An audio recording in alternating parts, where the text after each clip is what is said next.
नमस्ते स्टूडेंट्स। आज का टॉपिक है Amazon Aurora, a cloud native database. आप रेडी हो? फोकस मोड ऑन है ना? मोबाइल साइड में रख दिया, स्क्रीन पे पूरा ध्यान है। चलो शुरू करते हैं। ओके, तो आज हम क्या क्या कवर करने वाले हैं। पहले समझेंगे कि पुराने डेटाबेसेस फेल क्यों हो रहे हैं। फिर ऑरोरा का मेन आइडिया देखेंगे। उसके बाद देखेंगे कि ये फेलियर से कैसे डील करता है क्वोरम्स के थ्रू। देन सबसे important concept, the log is the database. और फाइनली इसके mind blowing performance results. Ready हो नेक्स्ट स्टेप के लिए? ठीक है, तो सबसे पहले प्रॉब्लम को अच्छे से समझते हैं। आखिर ऐसी क्या जरूरत पड़ी कि एक नया डेटाबेस ही बनाना पड़ गया? देखो, जो ट्रेडिशनल डेटाबेसेस है ना, जैसे MySQL, वो क्लाउड के लिए डिज़ाइन ही नहीं किए गए थे।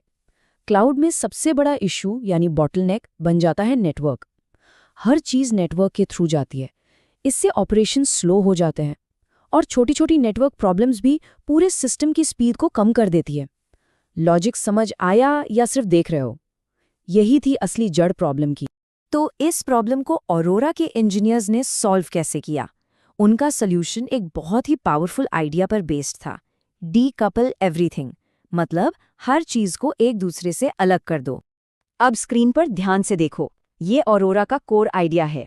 यहाँ डेटाबेस इंजन यानी जहाँ सारी प्रोसेसिंग होती है, उसको स्टोरेज से बिल्कुल अलग कर दिया गया है। स्टोरेज अब एक अलग डेडिकेटेड मल्टी टेनेंट सर्विस बन गई है। इससे फायदा ये हुआ कि कंप्यूट और स्टोरेज को हम अलग-अलग इंडिपेंडेंटली स्केल कर सकते हैं। समझ आया स्टेप का पर्पस? ठीक है, डीकपलिंग तो कर दी, पर ये नया स्टोरेज सिस्टम क्लाउड में होने वाली कांस्टेंट फेलियर्स को कैसे झेलेगा? यहाँ एंट्री होती है एक बहुत ही स्मार्ट टेक्निक की, जिसे कहते हैं कोरम्स। कोरम का मतलब क्या है? सिंपल भाषा में सोचो, जैसे कमिटी मीटिंग में डिसीजन लेने के लिए कुछ मिनिमम मेंबर्स के हाँ चाहिए होती है, सेम यहाँ डेटा की मल्टीपल कॉपीज होती हैं और कोई भी राइट ऑपरेशन तभी सक्सेसफुल माना जाता है जब मिनिमम नंबर ऑफ कॉपीज उसको कंफर्म कर दे।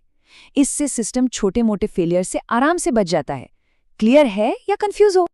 लेकिन नॉर्मल क्वोरम मॉडल क्लाउड के लिए काफी नहीं है। 1/2 मॉडल मतलब 3 में से 2 वोट्स एक नोड का फेलियर तो हैंडल कर लेगा, पर अगर पूरा का पूरा अवेलेबिलिटी जोन ही डाउन हो गया तो सिस्टम रिस्क में आ जाता है। यहाँ अरोरा का 4/6 मॉडल गेम चेंजर है। इसमें 6 में से 4 वोट्स चाहिए।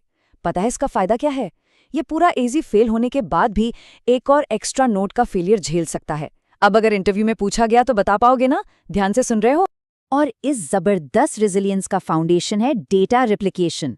ऑरोरा आपके डेटा की 6 कॉपीज रखता है, जो 3 अलग अलग अवेलेबिलिटी जोन्स में फैली हुई हैं। हर एजी में 2 कॉपीज। ये एक बहुत बड़ा सेफ्टी बफर बनाता है। चलो अब आते हैं सबसे इम्पॉर्टेंट, सबसे डीप आर्किटेक्चरल चेंज पर। ये वो आइडिया है जिसने नेटवर्क ट्रैफिक को कम कर दिया और परफॉर्मेंस को नेक्स्ट लेवल पे ले गया। माइंड इधर ही है ना? अब बिल्कुल फोकस करना। पुराने तरीके में क्या होता था? डेटाबेस इंस्टेंस नेटवर्क पर सब कुछ भेजता था, पूरे data pages, logs, Meta data, सब कुछ। सोचो, अगर 16 केबी के पेज में सिर्फ 10 बाइट्स का चेंज किया, तब भी पूरा 16 केबी का पेज नेटवर्क पर भेजना पड़ता था। कितना इनएफिशिएंट है ये, है ना? और अब देखो ऑरोरा का अप्रोच। इसका आइडिया ही माइंड ब्लोइंग था। स्टोरेज को पूरे डेटा पेजेस भेजो ही मत, सिर्फ रीडू लॉग रिकॉर्ड्स भेजो। ये लॉग रिकॉर्ड्स बहुत बहुत छोटे होते हैं और ये सिर्फ इतना बताते हैं कि डेटा में क्या चेंज करना है। बेसिकली पूरी किताब भेजने की जगह सिर्फ ये बता रहे हो कि पेज 5 लाइन 3 का ये वर्ड बदल दो। ये कॉन्सेप्ट समझ आया? ये बहुत इंपॉर्टेंट है।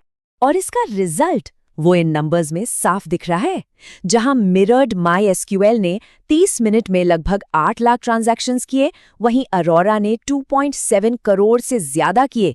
ये 35 टाइम्स ज्यादा है और हर ट्रांजैक्शन के लिए IO ऑपरेशंस 7 गुना से भी कम हो गए। सिर्फ देख रहे हो या समझ भी रहे हो इसका इम्पैक्ट कितना बड़ा है?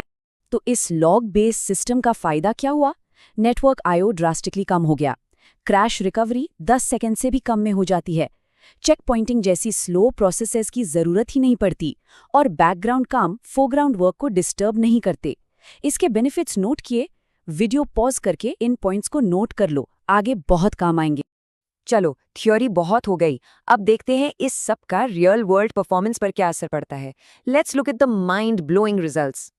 ये है सिस बेंच का राइट ओनली बेंचमार्क। रिजल्ट देखो कितना क्लियर है। जैसे जैसे मशीन पावरफुल होती जा रही है, MySQL की परफॉर्मेंस एक पॉइंट के बाद बढ़ नहीं रही है। पर अरोरा की परफॉर्मेंस देखो, रॉकेट की तरह ऊपर जा रही है। सबसे बड़े इंस्टेंस पर ये MySQL से 5x यानी 5 गुना ज्यादा परफॉर्मेंस दे रहा है। ये स्केलिंग ही इसके आर्किटेक्चर की सक्सेस है। और ऐसी ही कहानी रीड ओनली बेंचमार्क में भी है। हार्डवेयर बढ़ने के साथ अरोरा की परफॉर्मेंस स्काई रॉकेट करती है, जबकि MySQL पीछे रह जाता है। इसका सीधा मतलब है कि आपका एप्लीकेशन आराम से स्केल कर सकता है, डेटाबेस बॉटलनेक नहीं बनेगा। ये ग्राफ का लॉजिक समझ आया? और ये कोट जो उनके ओरिजिनल रिसर्च पेपर से है, इस पूरी बात को एक लाइन में बोल देता है। Over the 30-minute period, Aurora was able to sustain 35 times more transactions than mirrored MySQL. 35 गुना? ये सिर्फ थोड़ा बहुत इम्प्रूवमेंट नहीं है, ये एक जनरेशन लीप है। तो ये सब इतना इम्पॉर्टेंट क्यों है? इससे एप्लीकेशंस को बहुत हाई परफॉर्मेंस मिलती है। डेटा की सेफ्टी और अवेलेबिलिटी एक्सट्रीम लेवल की हो जाती है। डेटाबेस मैनेजमेंट जैसे रिकवरी और बैकअप आसान हो जाता है। और सबसे ज़रूरी, आपका एप्लीकेशन अचानक से बढ़े हुए ट्रैफिक को भी आराम से हैंडल कर पाता है। एनर्जी बनी हुई है, बस लास्ट पार्ट बचा है। तो आज हमने क्या सीखा? हमने देखा कि ऑरोरा ने कंप्यूट और स्टोरेज को डीकपल किया, हाई अवेलेबिलिटी के लिए एक smart 4x6 quorum model use किया और the log is the database principle से परफॉर्मेंस को अनलॉक कर दिया। समझ आया? क्लियर है? अब आपका काम है इसके बारे में थोड़ा और सोचना और पढ़ना। और ये सवाल जो स्क्रीन पर है, इस पर जरूर सोचना। अगर log he source of truth बन सकता है, तो डेटा टेक्नोलॉजी के और कौन से हिस्सों को हम नए सिरे से इमेजिन कर सकते हैं? अगर कोई डाउट है तो कमेंट सेक्शन में बताना। नेक्स्ट सेशन में हम एक नए टॉपिक के साथ मिलेंगे। All the best, keep learning.